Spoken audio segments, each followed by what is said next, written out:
Today we will start with the chapter 6 material around us from class 6. तो चलिए समझते हैं मटेरियल क्या होता है, यानी जो different types like would, glass, ये सारे मटेरियल्स होते हैं हमारे अराउंड. उससे हमें पता है बहुत सारे ऑब्जेक्ट बनते हैं, जैसे कि वुड से चेयर, फर्नीचर, ये सब बनता है. ग्लास से टम्बलर्स बनते हैं.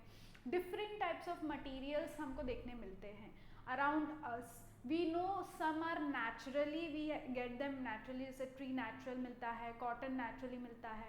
वैसे ही कुछ मटेरियल्स जो होते हैं वो मैन मेड भी होते हैं प्रेजेंट, जैसे कि ग्लास हो गए, प्लास्टिक, पॉलीथिन, ये सारे मैन मेड है. तो इसी बारे में इस चैप्टर में आज हम स्टडी करते हैं. So starting with observation around us, so you can see different types of object like wood, plastic, metal, paper, brick, ice. All these things are the materials. Okay, so ये सारे जो चीज़ें बनी होती है वो different types of material से बनी होती है. Like there can be different fabrics, there can be leaves, glass, water. So we can see different variety of objects around us. So do you know the earlier pottery found in the Indian subcontinent dates back 7,000 to 8,000 years ago, which was Ganga Plains and Baluchistan, जिसको megger बोलते हैं, उस time पे बोला जाता था. About 4000 BCE onwards, curiosity, which was Sindhu Saraswat development technique of wheel turned pottery production. उन्होंने pottery production शुरू करवाया. पिगमेंटेशन, एप्लीकेशन ऑफ प्रोटेक्टिव और decorative coats were there. This is in the curiosity book. So these technique became further sophisticated during the Sindhu Saraswati, known as the Harappa civilization, which was 2600 to 1900 BCE. So the clay, so they were using different type of clay material to make the utensils. So we will also observe those utensils like you can see over here. So they were using different types of materials to make. Mainly वो utensils के लिए उसको use करते थे, जिससे वो different types of materials बने हुए हैं. So now here you can see, now also in Delhi there is a museum where all these materials are still preserved. ये materials को preserve किया गया है. So now they are in, you will be surprised कि वो सारे जो material है आज के डेट तक भी बहुत सारे जो है इंटैक्ट है, बहुत अच्छे कंडीशन में है, डिपेंडिंग ये बहुत साल पहले बनाए गए हैं. So how to group materials. हम मटीरियल्स को ग्रुप किस बेसिस पे करते हैं? फॉर एग्जाम्पल, अगर हमने कोई ग्लास वाले चीज़ें देखी है, glass like window glass, glass material that we drink from the glass, another things we group them as a material, which material it is made up of. मतलब ग्लास का है तो उसको ग्लास मटीरियल में हमने रख दिया. Like here they are given glass, plastic, metal, woods. These are the materials and choose from which they are made of. So we can see that these are made up of glass materials. These are the spoons. These are made up of wood. ठीक है, ये metal के बने हैं. So they are jumbled form. So we can see these material, we can identify very clearly. Group the objects from the basis of shape, color, hardness, softness, shine, dullness. Okay, हमने पहले group किया on the basis of the things कि वो किस material के बने हैं. We can also group them depending कि वो किस शेप का है, साइज का है, हार्डनेस क्या है, उसका शाइनीनेस क्या है. उस बेसिस पे भी हम उस मटेरियल्स को डिफ्रेंशिएट कर सकते हैं. So method of arranging the object into group is called as classification. We see here we have classified into 4 types. So this is called as classification, कि किस बेसिस पे उसको क्लासिफाई किया गया है. Okay, so let us think. Here a question arises. Would it be good idea to use paper like material for making cooking utensils? तो आप सोचिए कि ये क्या बहुत अच्छा आइडिया है कि हम पेपर जैसे मटेरियल्स को यूज़ करके एक यूटेंसिल्स, यानी कि घर में कुकिंग के लिए यूज़ किया जाता है, उसके लिए यूज़ करें. तो no, it is a very bad idea, because अगर हम पेपर्स जैसे मटेरियल्स को यूज़ करके यूटेंसिल्स बनाएंगे तो first thing, it cannot hold water for a long time. Leakage हो सकता है, उसमें वो हीट टॉलरेंट नहीं होता है, तो हीट को ज़्यादा टाइम तक टॉलरेट नहीं करता। ये क्वेश्चन का मेन मोटिव ये है कि जिस मटेरियल से, यानी कि अगर हमने यूटेंसिल्स पेपर से बनाया तो it is of no use, तो उस मटेरियल को यूज़ करके हम दूसरी चीज़ें बना सकते हैं। एग्जाम्पल, अगर हम मेटल यूज़ करें तो हम यूटेंसिल्स में उसको यूज़ कर सकते हैं फॉर कुकिंग पर्पस। क्यों? बिकॉज ऑफ इट्स फंक्शन, यानी कि वो कौन सा फंक्शन परफॉर्म कर रहा है, वो हीट टॉलरेंट है, वो ज़्यादा टाइम तक हीट टॉलरेट कर सकता है, it can hold water, it can hold food. उस बेसिस पे हमने मेटल को चूज़ किया to make the utensils. Paper हमने किसके लिए यूज़ किया? जो बहुत लाइट वेट हो, हम इजीली ट्रैवल कर सकते हैं उस चीज़ों से, तो पेपर के लिए बहुत सारे डिफरेंट मटेरियल्स पेपर से बनाए जाते हैं। Okay, so we will see, let us explore, जिसमें take each ball, drop it from the fixed height. एक तीनों टाइप ऑफ बॉल लेंगे। अब आप देख रहे हो तीनों बॉल जो है it is use for the single purpose की, खेलने के लिए उसको यूज़ किया जाता है, but there may be different type of sport. दूसरी चीज़, ये तीनों बॉल जो है वो डिफरेंट मटेरियल्स के बने हुए हैं, राइट?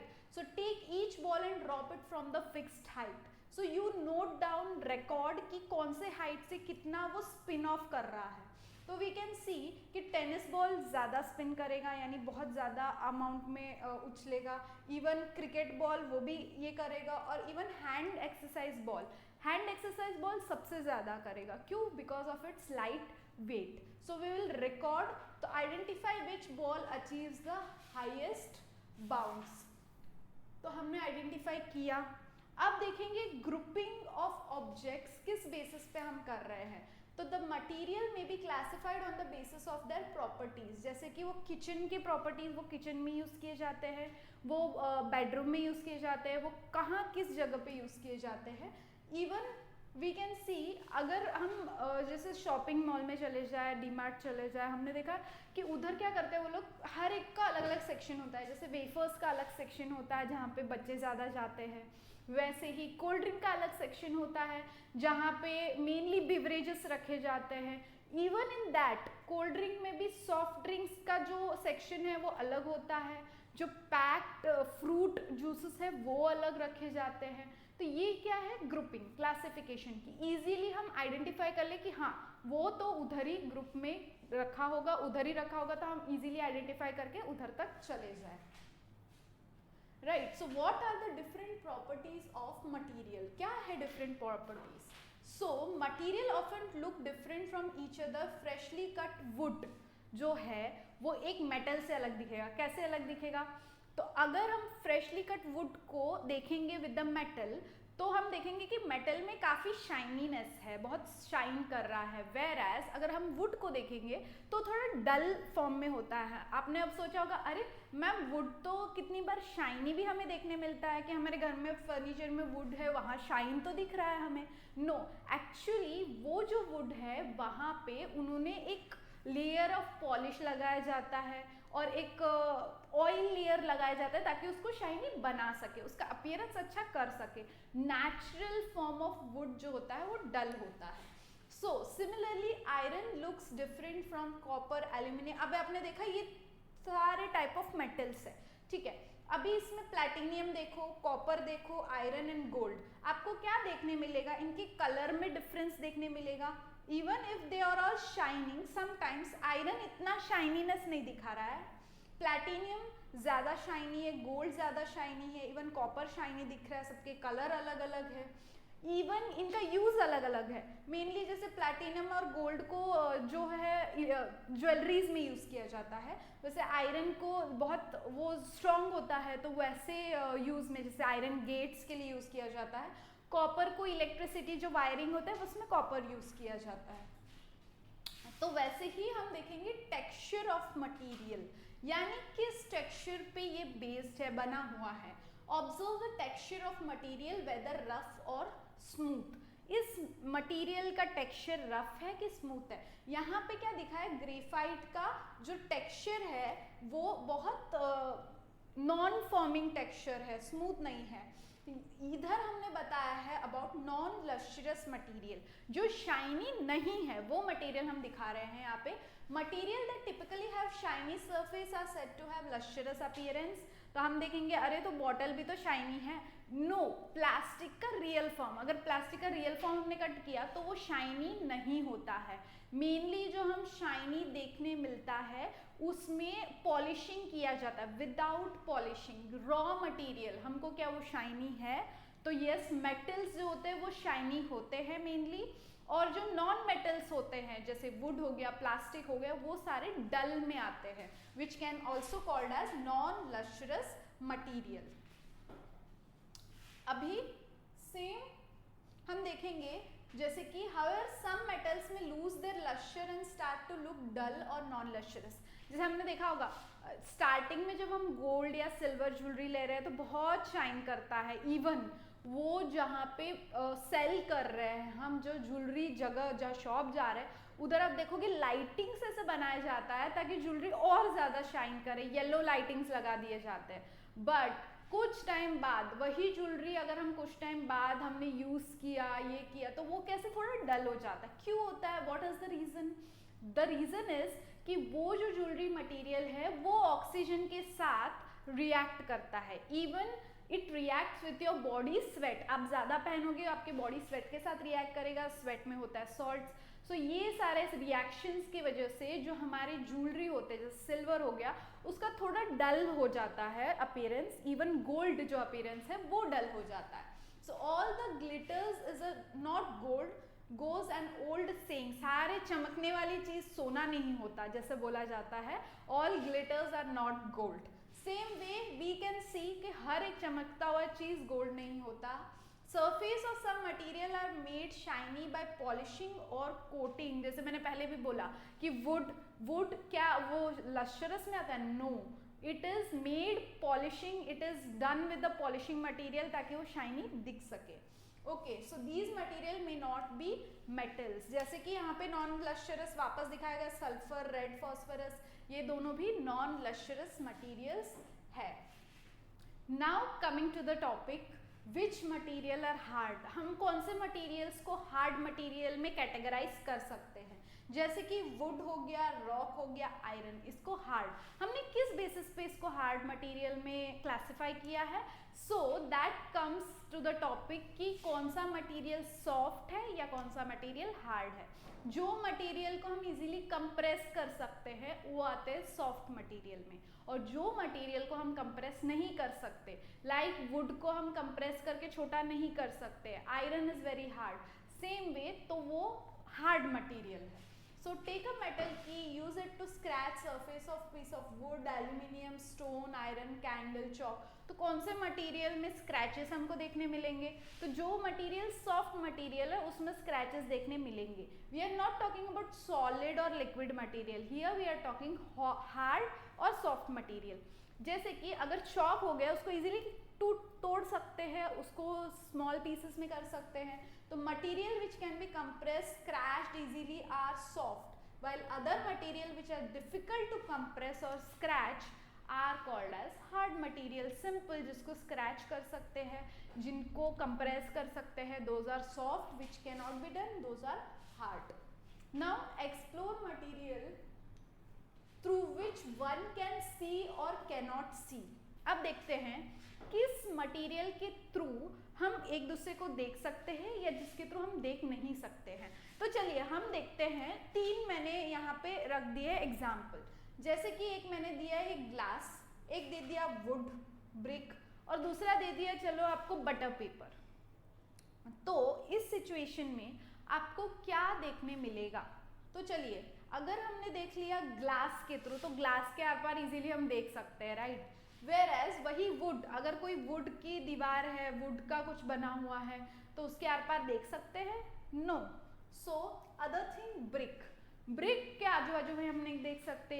अगर बटर पेपर की बात करूँ तो हाँ, कुछ अमाउंट में हमें देखने मिल रहा है।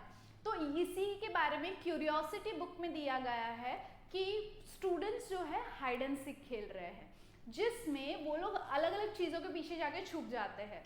जो लोग जैसे दरवाजे के पीछे छुप गए हैं, कुछ ट्रांसलूसेंट मटेरियल के पीछे, तो इजीली देख पा रहे हैं।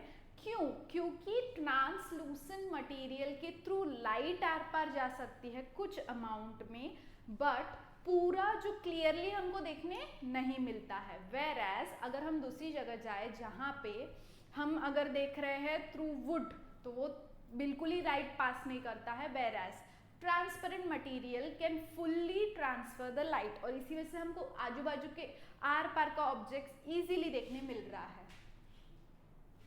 Explore material through which we can not see. Here we can see the example, जो मटेरियल के through fully light pass on हो रहा है और हम आर पार पूरा क्लियरली देख पा रहे हैं, those material are called transparent material.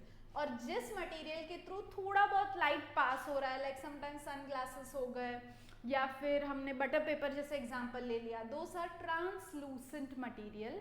Whereas अगर बिल्कुल ही लाइट पास होने नहीं दे रहा है, लाइक यहाँ पे दिया गया है बैकपैक, तो ये है एक ओपेक ऑब्जेक्ट। तो हमने देख लिया ट्रांसपेरेंट, ट्रांसलूसेंट, ओपेक, और उसको भी डिवाइड कर दिया ऑन द बेसिस कि चलिए इसके थ्रू फुल्ली लाइट ट्रांसफर हो रहा है, इसके थ्रू थोड़ा लाइट ट्रांसफर, और ओपेक के थ्रू बहुत कम या नेग्लिजिबल होता ही नहीं है। So material through which object can be seen but not clearly are known as translucent, यानी कि जिससे आर पार प्रॉपरली नहीं देखने मिल रहा है, those are called translucent. Now let us learn, is water transparent? तो क्या वाटर ट्रांसपेरेंट होता है? जैसे कि वाटर के आर पार हमको प्रॉपरली दिख जाता है ऑब्जेक्ट्स, राइट?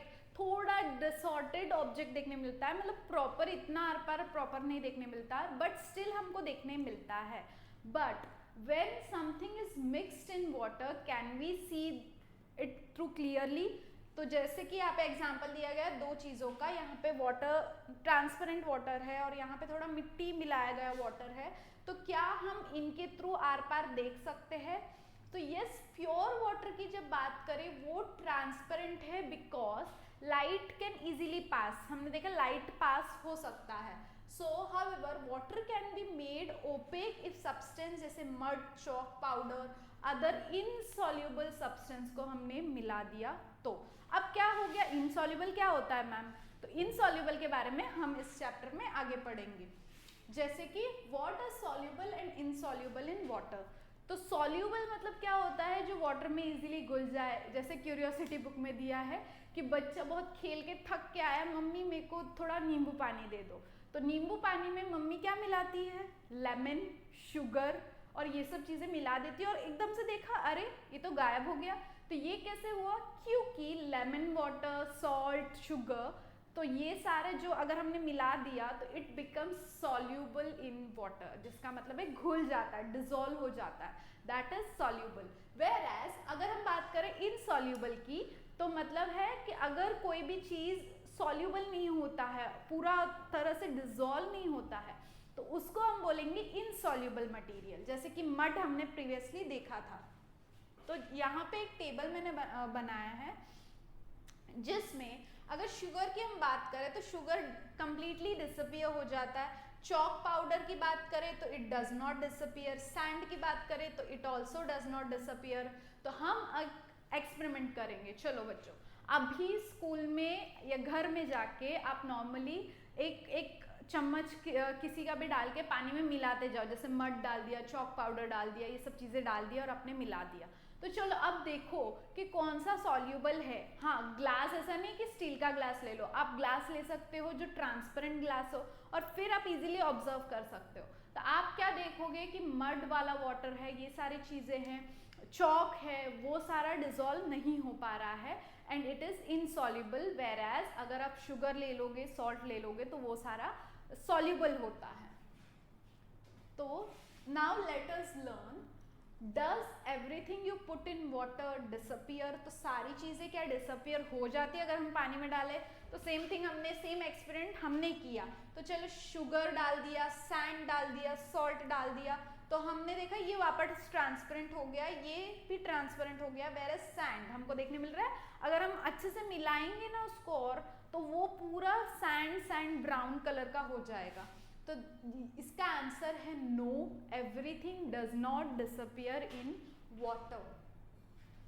सो सॉल्यूबल इनसॉल्यूबल मिक्सचर्स क्या होते हैं? अभी जैसे हमने देखा sugar plus water is a soluble liquid, यानी वो दोनों घुल जाते हैं इजीली, तो these are soluble. Now olive oil plus water, तो हम क्या देख रहे हैं, एक ऑयल का लेयर ऊपर बना है और पानी का नीचे। तो मैम ऑयल का ऊपर क्यों लेयर बन गया, ऑयल का नीचे लेयर क्यों नहीं बना? दैट्स आंसर इज कि अगर ऑयल जो है डेंसिटी में कम होता है वाटर से, यानी उसका मास जो है वो कम होता है, तो इसीलिए ऑयल जो है वो ऊपर तैरता है, वेयरएज वाटर जो है वो नीचे रहता है। So some gases are soluble in water, जैसे कि हमने देखा CO2 होता है, ऑक्सीजन होता है, वो सारे सॉल्युबल होता है। Hydrogen is soluble in water. अब जो ऑक्सीजन होता है वो वाटर में सॉल्युबल, वो अच्छी चीज़ है। क्यों? क्योंकि जो एक्वेटिक एनिमल्स होते हैं, जो एक्वेटिक एरिया में मतलब जो वाटर के अंदर रहते हैं, उनके लाइफ के लिए ऑक्सीजन बहुत ज़्यादा इम्पॉर्टेंट होता है, जिसके वजह से वो पानी के अंदर भी रह के अलाइव रह सकते हैं। So here you can see, देखिए सम ऑफ द एनिमल्स जैसे कि dolphins, crabs, bacteria, some sea stars, fishes, these all are able to live inside the water because what oxygen is dissolved inside the water। मतलब हम बोल सकते हैं oxygen जो dissolve है वाटर में, उसकी वजह से ये सारे एनिमल्स जो aquatic animals they are able to live alive. Now we will learn ORS क्या होता है। So we can make our own ORS। तो ORS is a oral rehydration solution, जिसमें ऐसे हमको पैकेट्स देखने मिलता है। Each packet is dissolved in 1 liter of water. If these are not available, ORS can be prepared at home by mixing 6 teaspoons of sugar, half teaspoon of common salt into it, boil and cool the water। Mainly ORS कब दिया जाता है, जब हमारा body का hydration जो है वो कम हो जाता है, उसको वापस हाइड्रेशन देने के लिए हम ORS बनाते हैं। तो हाइड्रेशन कम यानी कि बहुत कोई बच्चा बीमार हो, जैसे कि उसको बहुत ज़्यादा डायरिया हो रहा हो, बहुत ज़्यादा वॉमिटिंग हो रहा हो, तो उस केस पे ORS दिया जाता है। अब हम आते हैं टॉपिक 6.3.5, हाउ हैवी और लाइट मटेरियल कैन बी। सो अब हमने देख लिया 3 मटेरियल ले लिए, जैसे पेपर कप्स ले लिया, एक में डाल दिया पेबल, एक में डाल दिया सैंड और एक में डाल दिया वाटर। अब हम इन तीनों को वे कर देंगे। अब इवन हमने A मार्क करके, यहाँ पे A मार्क करना है, उधर तक ही हमको पेबल्स डालने हैं।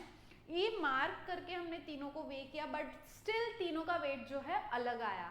किस बेसिस पे? कि उसमें जो हमने पेबल्स डाले उसका वेट ज़्यादा है, जिसकी वजह से पेपर कप का जो वेट है वो बढ़ गया है।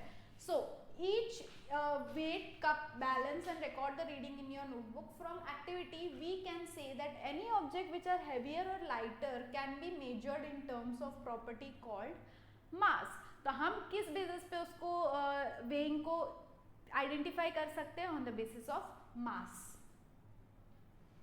तो अब देखेंगे स्पेस क्या होता है।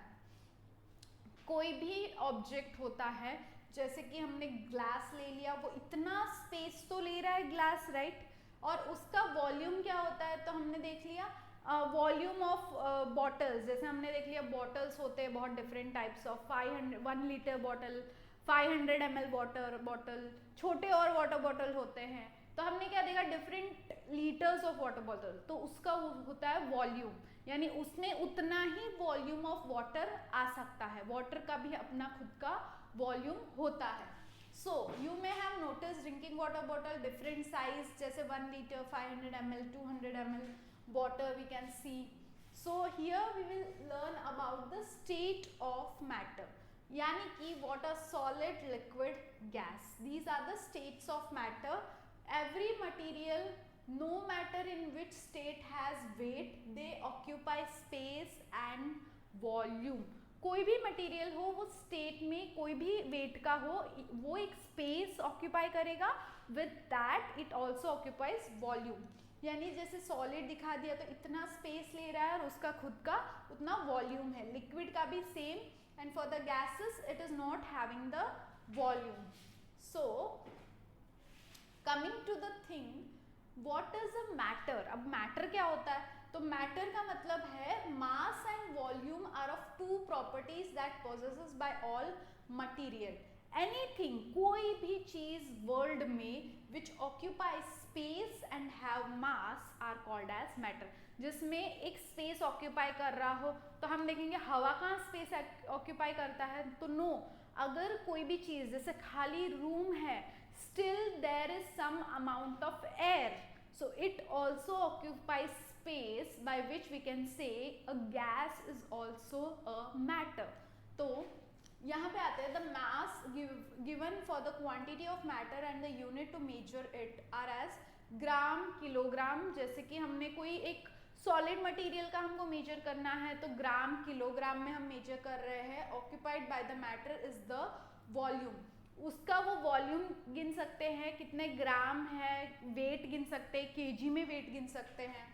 सो हियर वी विल सी कि हम जो यूनिट्स हमने देखे कि केजी है, एमएल है, तो उसको कैसे एक्चुअली हम रिप्रेजेंट करते हैं on the paper. So there are some rules, set of rules जिसके थ्रू हम इसको मेजर कर सकते हैं या हम लिख सकते हैं। सो kilogram is the unit of mass in the international unit system of units. So kilogram is abbreviation in lower case which is small k और g में हमको इसको normally ऐसे लिखा जाता है। So there is no space between k and g, उन दोनों में space नहीं रखना, हमको kg साथ में लिखना होता है।